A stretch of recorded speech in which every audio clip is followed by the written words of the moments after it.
Hello everyone, today I'll be talking about 10 cars I'm glad I bought before they got removed from their respective websites. These cars were not removed from the game, but they were just removed from being able to be purchased. So let's get into it.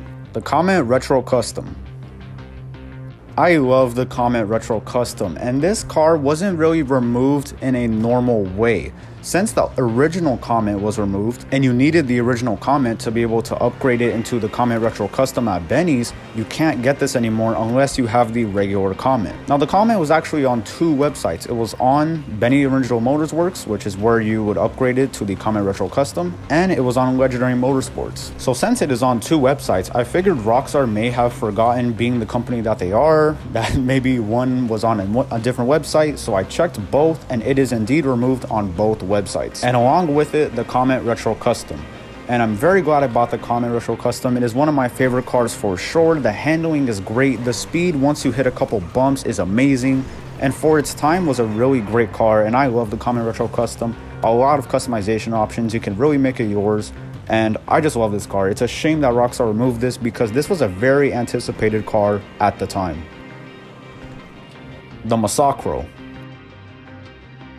The Maserati, out of all the cars I own in GTA Online, which is easily over 250, I love the Maserati. It is definitely at the top 10 of my list because it just looks great. It handles decent for the time, and it is decently fast as well. It doesn't have a lot of customization, but I don't think it really needs any. If you wanted a louder looking Maserati, you just bought the Maserati race car, which was also removed. But I just love the classy, elegant, understated look of the Maserati with just a little spoiler and a small carbon fiber bumper.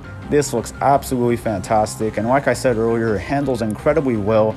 You know, it is not a bad car to drive by modern GTA standards. Usually older cars are terrible to drive, they're slow, they handle sluggish. This car does not. I truly love the Maserati. It was a very cheap car. I think it was like $295,000, which is incredibly cheap by modern standards. It was removed, unfortunately, along with its race car variant, but I still own the Maserati, and I'm very glad that I do own it, and anyone else who owns it is a very lucky person as well. The ZType.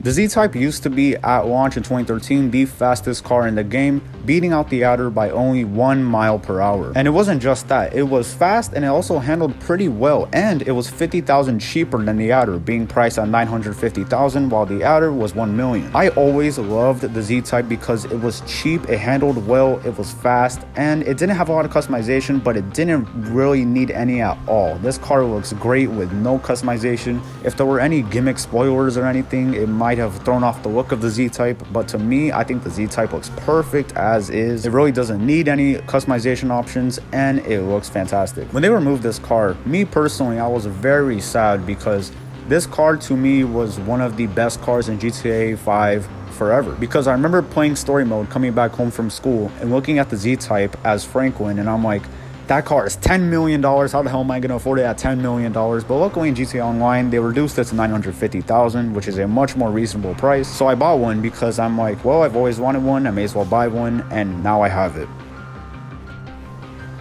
The Buffalo S.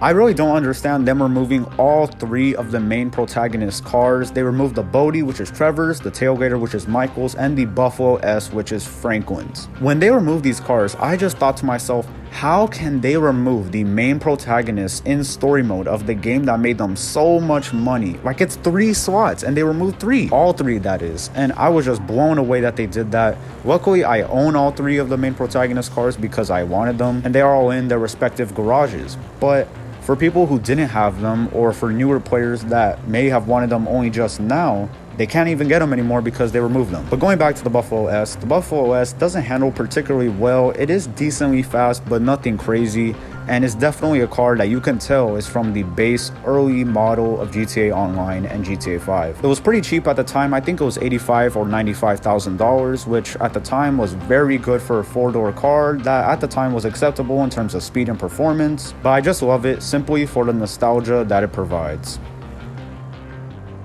The Tyrus.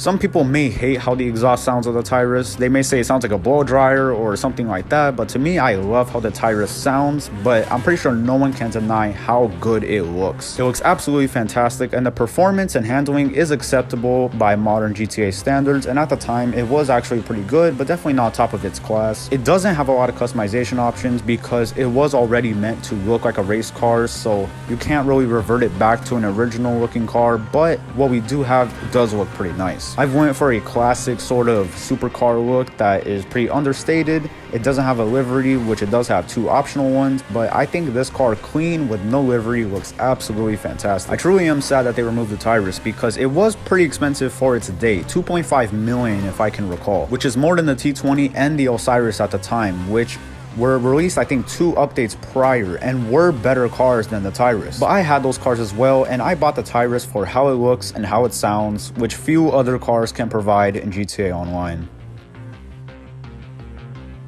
The Hermes or the Hermes. I'm just gonna call it the Hermes because it sounds funnier.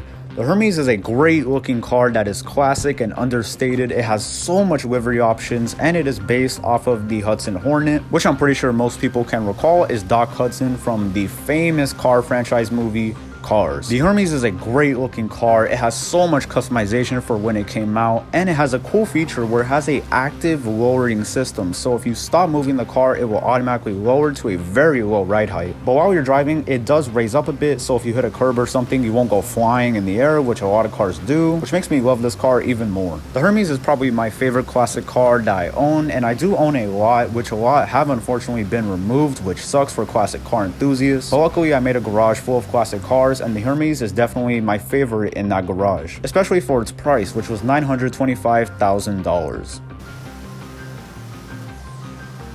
The Helium.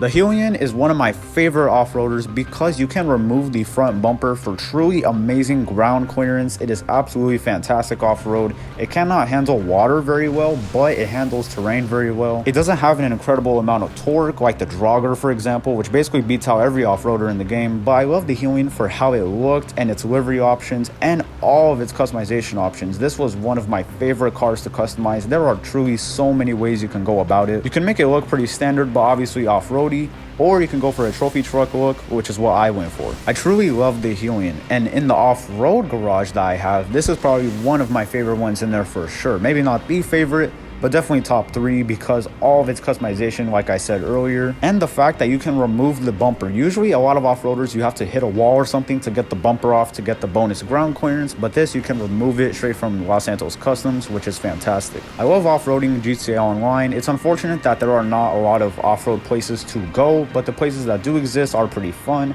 and a lot of off-road enthusiasts probably did hurt from the removal of 180 cars, because they did remove a lot of off-road trucks and SUVs as well. And I am glad I bought the Helium before they did. The 811. The 811 at the time was fantastic. It was mostly known for its speed around the track and definitely not cornering at all.